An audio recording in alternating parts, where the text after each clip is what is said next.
Rage baiting was a term made by streamers and content creators to humanize doing atrocious acts to one another. To continue that point, oh wait, my show's on, hold on a second. Hello everybody, today we have a doozy for you. You see, I got sent this footage recently by a fan and I think it's quite interesting. So, is this guy bothering you? the guy in the video is a prankster, right? He wants to pull a prank on this guy and the girl he's talking to. I want you in the audience right now to guess, what do you think he's going to do? A, throw water at them. B, tell the girl he's speaking with that she's not the first one this week. Or C, offer some kind of physical challenge. I'll give you a few seconds to figure it out. No, watch time won't account for that. If you chose the secret option D, then you've either watched this video before or need to get off the internet badly. Which brings us to our bonus round, how many years of prison? So that is an assault and battery charge, which can be up to 1 to 25 years. Now let's do some more fun math. On average in prison, those who stay up to a year or longer have a 7% chance of getting sexually assaulted. So for 8 million views and some likes on Instagram, you have about a 1 in 15 chance of getting your butt taken. I think we have a problem here. RageBait is the modern day equivalent of what people used to do in school where they like pretend to throw a basketball at you and call you a wussy if you liked having teeth. This video is not about RageBait, kind of, whatever. It's about what people like to classify as RageBait. I don't have a proper name for it besides crime, so I'll be using the two interchangeably from now on. Cool, cool. Some things on the internet get taken way too far. As the saying goes, the inventors introduce it, the entertainers utilize it, and the extremists eternalize it. I made that up just now. I think that the main picture that actually comes up when you look up RageBait is a great depiction of the situation at hand, right? Because I mean the monkey and the cheetah, the lion, tiger, either way, you know what I mean. You see, this is portrayed as some sort of like intelligent, emotionally manipulating tactics going on here, but no, that gang over here is about to get turned to monkey soup. Conceptually, it was doomed to fail. As much as people don't want to believe so, there are consequences to what you do on the internet, and they will come to bite you in the butt quite quickly. A culture of angering people where success is entirely derivative based off of how close you can get to the edge of someone's sanity before they warlock punch you in real life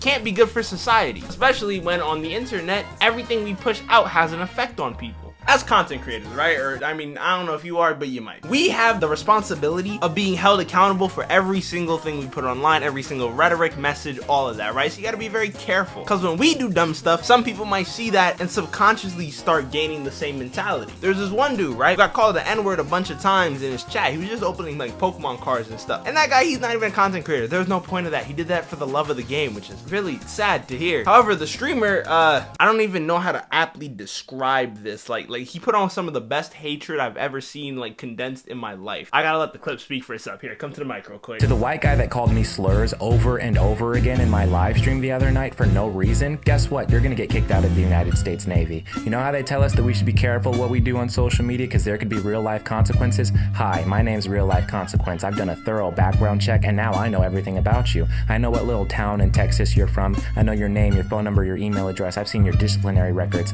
I know the names of all of your family members, including your dead mother.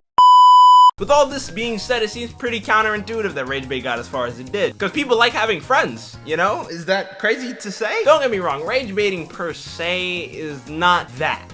You know? It's been a thing for the longest time, ever since Abel did it to Cain by breathing. And while that might be a poor example for a baseline, in essence, it's harmless fun, or at least it's meant to be. Thing is, on the internet, nobody can have harmless fun. Let's get back to the basketball thing, right? Rage baiting, clip farming, whatever you want to call it nowadays, is like if I took the basketball and I just chucked it at your face, right? I didn't even fake it. It hits you in the jaw, your teeth are broken, your gums are bleeding, all of that, and then I expect you not to roundhouse kick me because I am putting it to millions of viewers on Instagram. This is a great plan. The internet is a cesspool of one-upmanship. On the endless chase for quick virality, consequences don't exist, is what I imagine a lot of these people think, because from the outside looking in, I have to imagine, do these people even know the things they're posting publicly on the internet? On this side of social media, the crazier you are, the more attention you get, right? Even in general, people like more energy, which is why I try to be... Why did the flamboyant come to my mind? No. I try to be more hyper than I probably would, right? If you look back at my older videos, I don't do that. I look high. It used to be trends of inhaling copious amounts of toxic substances in an attempt to get a Zenkai boost or something. But sometime recently, people, however, realized that they could just harm others instead of themselves for content. Then we skip past the mixed bag bag of pranks, which kind of embody where my problem starts with this, we get to present day, where people seek not to be an entertainer, but rather entertainment, and there is a big difference. The more I spend time on the internet, the more I realize some people just genuinely don't care, like, at all about what they're doing. I don't know if they don't think about it. Like, look, I get it. I've had a lot of good ideas where sometimes the complications or why it couldn't work would get in the way, and I kind of just want to ignore them and pretend they don't exist, but you can't. It comes to a point, right, where you go on an airplane and start yelling boom at the top of your lungs. Oh, no, officer, no, you're not understanding. You see, boom is just, it's like a thing I do on the internet. Like, it makes funny videos, people laugh, and I get money, you know the vibe. It's just stage props. It's just stage props. I don't actually have a bomb. Alright, checked all the stuff. There seems to be nothing in it. Of course there's nothing in it. Alright then, here's the gloves. Probe them. Yeah, how about you record this, fat boy? Streaming kind of made this like a mainstream thing. I don't know why the streaming realm is what it is. People who are way more immersed in it than I am have made way better videos than me about it, but in essence, streaming is becoming a game of clip farming chicken, right? And it sucks because I hate chicken, the game, not the meal. I could mess up a 3-piece right now. But once again, the worst problem of this is that other people see this and seek to replicate it because that's what their favorite content creator does, which leads to more stealing, which leads to more, I don't even know, how would I describe?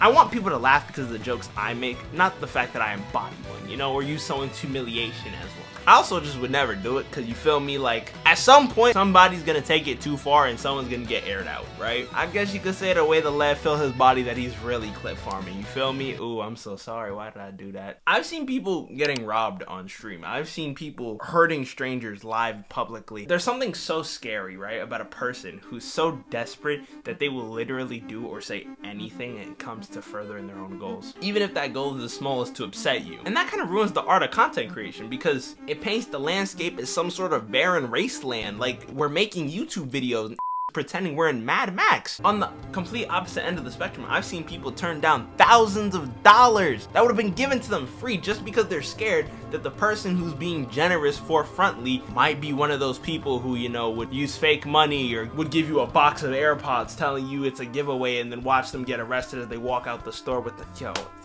I'm so tired of, yo. And you know what's the worst part about it? It's not even worth it at all. At first, we have the 7% butt-taking ratio, which really should be enough to get you to sing praises and be a philanthropist on the internet. But besides that, virality is not worth what most people think it is. A lot of creators assume that if you go viral one time, right, if one of the things you do hits, no matter what the means are to get there, you're going to be forever renowned as an internet funny man, right? I get it. I was in the same run of life. But it's really not. You're not getting any fans for that. No one's gonna be at the deathbed of your creative journey. Tell me, like, actually tell me, the last felon you saw on your For You page, what was his name? Don't go check. I'm not gonna give you a 3 seconds because the watch time won't allow that. The cheaper you try to get your way to the top, the worse it's gonna be. And what's the cheapest thing besides literally victimizing innocent people? Because the worst part is, I'm only talking about the things I've seen make it. I couldn't even begin to share about the many people who try to replicate something they saw on the internet and it got nothing. It got no views. They probably went to jail for nothing. They got their butt taken for nothing. You're getting arrested. You're getting a criminal record. You're losing your chance of getting a career or a job. You have a digital footprint that is going to follow you forever and your kids. All for what? A mere minute. A moment in the spotlight. Instead of filling up stadiums to watch you, you're running across the field with your dick out. And no one comes to the game to see that. I hope I earned 2 clicks on your behalf. Let me know what you think about these situations or the kind of crazy things you've probably seen online.